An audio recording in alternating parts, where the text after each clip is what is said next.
साहूकार की पत्नी और बेटी के कारण गांव वालों पर माता रानी की कृपा कैसे हुई। राजस्थान के एक छोटे से गांव में राजा राम नाम का एक साहूकार रहता था। वह बहुत अमीर था, लेकिन उतना ही कंजूस था।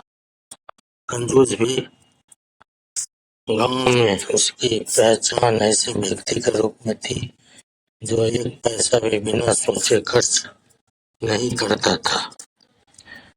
गरीब लोग उससे उधार लेने से डरते थे, क्योंकि वह ऊंचा ब्याज लेता और समय पर पैसा न लौटाने पर सख्ती से वसूलता।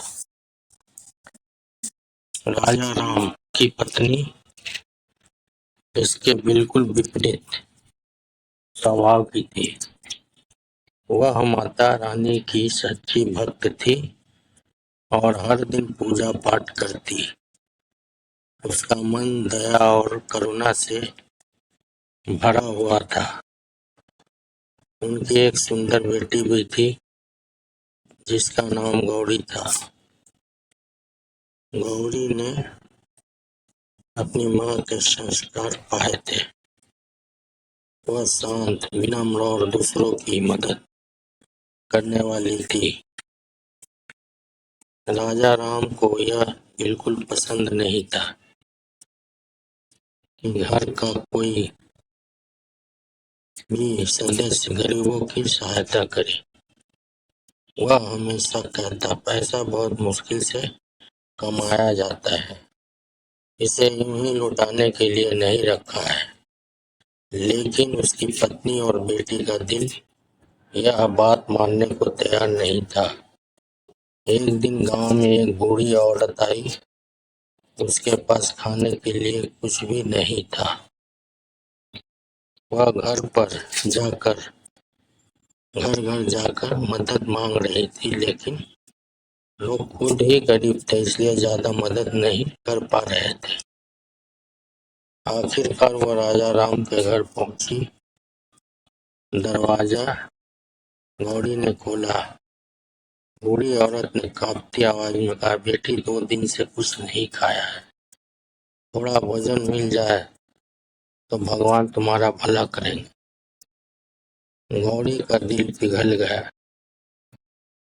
वह अंदर गई और अपनी माँ से बात की। माँ ने चुपचाप रसोई से कुछ रोटियां और सब्जी निकालकर गौरी को दे दी, लेकिन यह काम उन्हें छुप कर करना पड़ा, क्योंकि अगर राजा राम को पता चलता तो वह बहुत गुस्सा करता। गौरी ने प्यार से वह खाना बूढ़ी औरत को दे दिया। बूढ़ी औरत ने आशीर्वाद देते हुए कहा, बेटी, तुम्हारा घर सदा खुशियों से भरा रहे। कुछ दिनों बाद गांव में भयंकर सूखा पड़ गया। खेत सूख गए, पानी की कमी हो गई और लोगों के पास खाने के लिए अनाज भी नहीं बचा। धीरे धीरे स्थिति इतनी खराब हो गई कि खुद राजा राम के घर में भी अनाज कम होने लगा। राजा राम बहुत परेशान हो गया। उसने अपने गोदाम में रखा सारा अनाज गिना, लेकिन आश्चर्य, जितना वह सोच रहा था उससे कहीं कम अनाज बचा था। वह घबरा गया और सोचने लगा कि ऐसा कैसे हो गया। उसी रात उसकी पत्नी ने उससे कहा, आपने कभी किसी की मदद नहीं की। शायद यही कारण है कि आज हमें यह दिन देखना पड़ रहा है। भगवान दया और सेवा करने वालों का साथ देते हैं।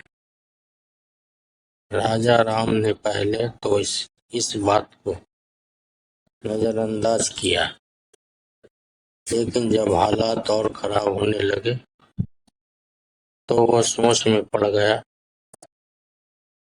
अगले दिन उसने देखा कि उसकी पत्नी और बेटी फिर से कुछ अनाज लेकर बाहर जा रही है। इस बार उसने उन्हें रोका नहीं, बल्कि चुपचाप पीछे पीछे गया। उसने देखा कि वे गरीबों में खाना बांट रही है और लोग उन्हें दिल से दुआएं दे रहे हैं। यह देखकर उसके मन में कुछ बदलने लगा। अचानक वही बूढ़ी औरत फिर से वहां प्रकट हुई। उसने मुस्कुराकर राजा राम की ओर देखा और कहा, आप समझ में आया धन का असली मूल्य क्या है? राजा राम चौंक गया। उसे लगा जैसे वो कोई साधारण औरत नहीं है। उसी क्षण उसे अपनी गलती का एहसास हुआ।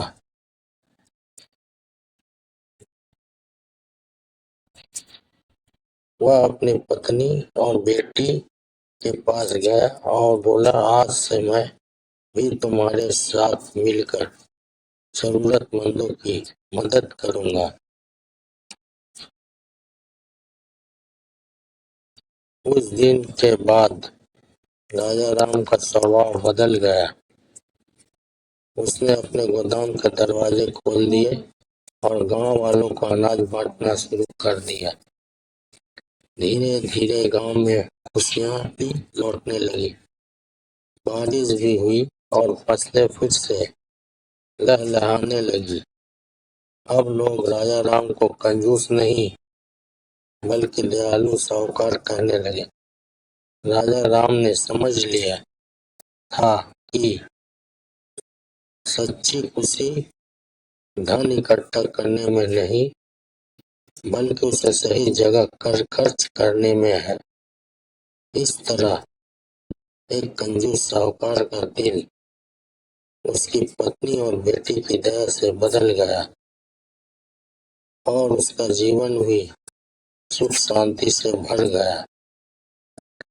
माता रानी की जय। शेरा वाली माता की जय। जय माता दी। कामाख्या माता की जय। अम्बे माता की जय। जगदम्बे माता की जय। दुर्गे माता की जय। जय हो माता रानी की। जय हो माता रानी की।